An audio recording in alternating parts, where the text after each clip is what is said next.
Kia ora, good evening, welcome to the On the Sky Show podcast. I want to talk about the Highway of Tears. It's something that has been coming up a lot over the last couple of days. It's something that I have been talking about a lot since about 2017-18. I'll put links in the description box below. You will see some of the things that I've been saying on Instagram. There's some videos that I posted here on YouTube about it. And it is a subject matter very dear to my heart because as an Indigenous person, I feel for the families of the victims. And I have vowed to use my gift to do something about it because these girls have been talking to me for a while. And I have been documenting things on their behalf on my Instagram.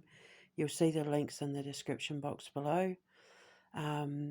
It was all written in pen because I didn't have a phone at the time, and so I had to use my son's phone to take photos and get onto my Instagram through his phone. So it's all written out by hand, and I'll put links in the description box below. But basically, the reason why I'm making this podcast is because while I was doing research, a video dropped in my selection box that had nothing to do with anything I was looking at the time. I generally don't look at missing persons cases because I'm terrified of getting it wrong, and I don't want to let the families down if I got anything wrong. But I go where I'm intuitively led, and since the Highway of Tears cases started coming out in the New Zealand media, and when Sky TV came out in New Zealand, and we had things like medical detectives and the forensic files and unsolved mysteries and blah blah blah, I started learning about these disappearances on the Highway of Tears. And like I always wanted, that if I ever got to Canada, if I ever had the ability to look into it, I would like to look into it further because I just felt very drawn to it. And then, of course, when the internet came about and I started having access to a lot more information around the world, things became easier for me to look up. And every time girls started going missing and, more and more was being found out about these victims, and that I started putting a picture together. I could see things. I started seeing things, and everything came to a head a couple of years ago when my phone broke in, and a couple of the girls came to me in jumps and were making me write stuff down. I will put links in the description box so that you can see everything. When this video fell into my lap while I was listening to some, top 5 unexplained mysteries, unexplained phenomena, blah, blah, blah, I clicked on it. Sort of, it said, missing family, and it didn't really give too much away from the title, just missing family, but I just instantly felt drawn to it, and I knew that I was being called to look at it. So I clicked on it, and it's talking about the Jack family, Ronnie and Doreen Jack, and their 2 kids who went missing in the same area as the girls in the Highway of Tears. And in the first couple of minutes of me watching it, I was saying to myself, well, surely people know that they're connected to the Highway of Tears murders. Like, they must know that, right? This is what I'm saying to myself. Like, they must know that they're connected. So I, did a Google search, and the Wikipedia page came up. And this is why I'm making this video, because what I found was quite disturbing and sad and heartbreaking and unfair. Because on the Wikipedia page, it talks about the missing women, but it doesn't talk about the missing men. They have put Doreen, Ronnie's wife, down as a victim of the Highway of Tears, but they haven't mentioned Ronnie as a victim, and they haven't mentioned any of the men that are victims. to the Highway of Tears. And it's not just one highway, there's two.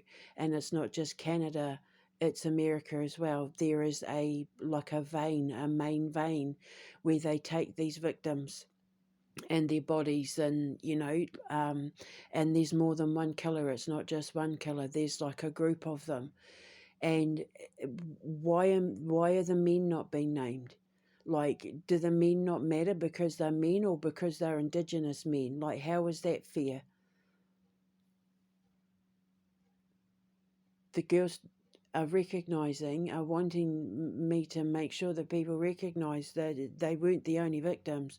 There's more women and young girls and children that are victims to this sick band of twisted, I don't know, what do you call them? Organ harvesting, serial killing, just evil, sick, twisted, nasty band of men who have a thing against Indigenous people, who see them as less than, who can make money off particular body parts, who get a kick out of doing what they do. And they've been, passing this down to their grandchildren and their sons, and it's fathers and sons and grandfathers and grandsons, and and they're all friends, and they all know each other, and they all give a heads up to each other, and they all point victims out, and one goes after them, and then the other will help them hide them. And some bodies are hidden where the trees are spread far and wide, and some of them are taken from planes, and some of them are taken in planes, and some of them are taken out of Canada and into like Arizona and all that, and and they just travel back and forth like that. The ones in Canada talk to the ones in America, the ones in America talk to the ones in Canada, and they take organs, and they use things, parts of them, for various things that I won't mention on YouTube, but I will when I get there and make the show, because I have to investigate this, because nothing is being done. They're not being recognised. They're not even bloody recognising the men as being victims, and that's unfair. It's unfair to the victims. It's unfair to people like Ronnie, whose wife's death is getting recognition, but his isn't. And that's not fair to his family as well, or to his children who were also victims. There are more victims than they are letting on. There are more killers than they know about, and they're not recognising the men, and that's not fair. Why aren't the men being recognised as victims? Is it because they're men and the men don't matter, or is it because they're Indigenous men and they matter even less? So when I go there, I'm going to be using my gift and my ability to speak on behalf of all of them, to try and bring closure to these victims' families, and to help get answers. And one of the things that I was writing about on behalf of the girls is that there's someone in law enforcement. He's a sheriff, or in the RCMP. He's on the right track. He's on the right track. He knows something. He knows more than he is letting on, and the girls are determined to get him to speak up and help bring closure to the families, because he knows more than he's letting on. I think it's just because maybe he feels like he could be in danger, or this is a bigger problem than he as one person can deal with, or I don't know. But if I could work with the RCMP First Nations or Indigenous division, I think I could do a lot for the victims. But if not, I'm happy to just do it on my show and bring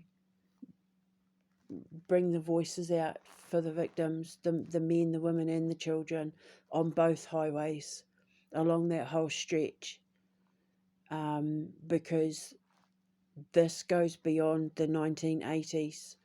I'm telling you now, this is something that has been happening since the 50s and 60s. This is generational. There's generations of men that have been taking these victims. And in one of the things that I had to write, I was talking about sawmills and, logging and, big saw thingies, those big spinning blade saw thingies where they used to like cut the logs down. She was describing like a barn that had like a sawmill thing in it. And in this video, telling the story of Ronnie and Doreen Jack, he worked in logging apparently, and when he lost his job, he was drinking at a bar. A man came in and offered him a job working, in a logging place that he could bring his wife and kids because they had like childcare there, and then they were never seen or heard from again. And apparently, the way he's described, he had like a logo on his jacket, and he is described like what I wrote down. And one of the things that I keep saying is that these men that have been involved in this, they all have jobs and businesses in that where their trucks and their clothing have insignia on them. They have things like logos on the side of their trucks and logos on their clothing. And this man apparently had like some sort of company logo or insignia on his clothing. And he's, because I know what some of them look like, if I could draw, I would draw what they look like. And he had the description of this man is identical to one of the ones that I saw.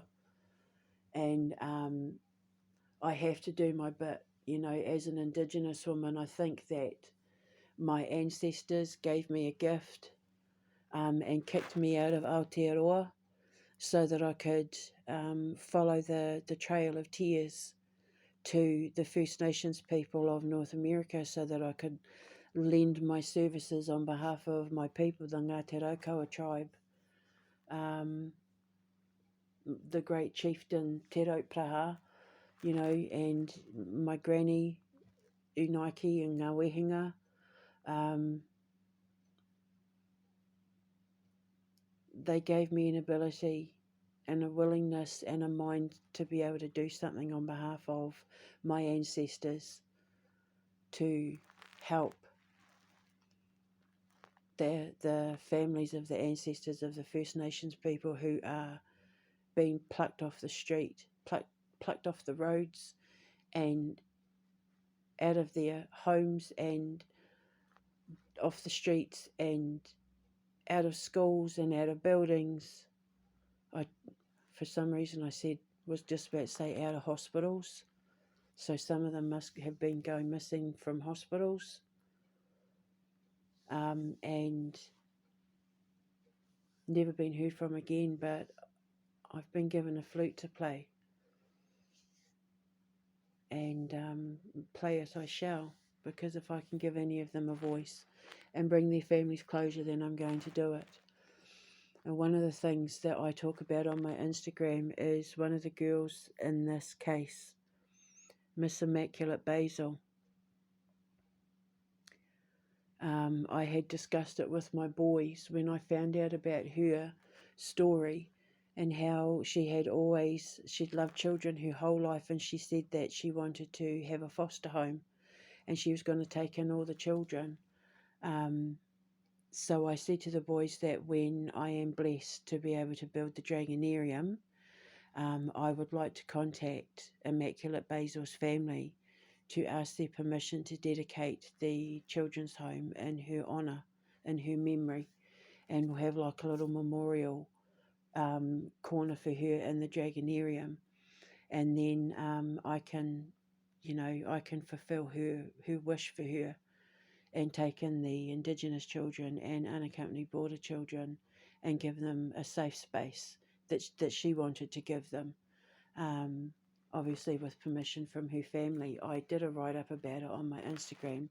I'll put a link in the description box below so you can see her beautiful face, She looked like someone that would have loved all the children in the world had she been given the chance. So, in her honour and her memory, with her family's permission, when my boys and I get the money from the sale of our games and such to, and from like profits from the Alchemist Cavern to build the Dragonarium to house these Indigenous children and unaccompanied border children, I would like to be able to build it in her honour and her memory, so that her loss leaves a legacy for Indigenous children for as long as I'm able to keep funding it, which is why I work so hard to build and create and engineer and design all the things that I am in my business empire, because I want to make sure that long after I'm gone, no one who is running the Dragonarium or living at the Dragonarium ever has to worrying where the money's going to come from to feed the children and keep the lights on,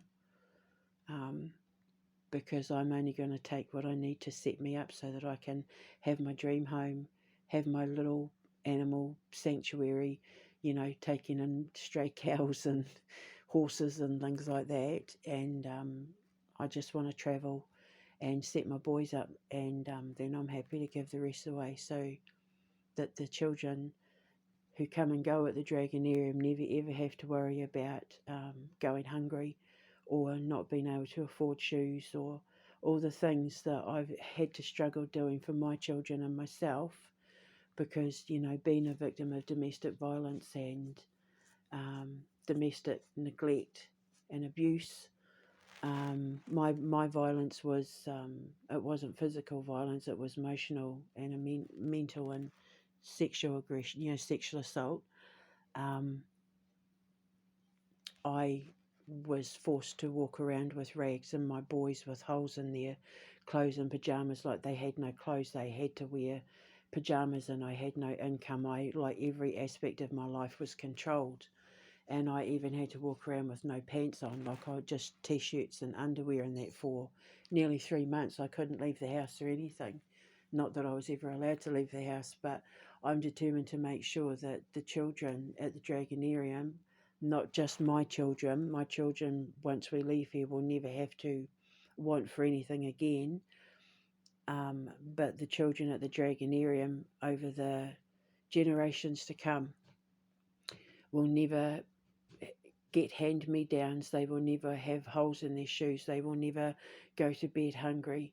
They will never have to worry about the gas and electric being turned off, because I'm working my backside off now to make sure that they are all taken care of in the future, because I don't want them to go through what my boys and I have had to go through, and I don't want them to go through to repeat the cycles of the situations that often are the reasons why they have to be put in foster homes in the first place.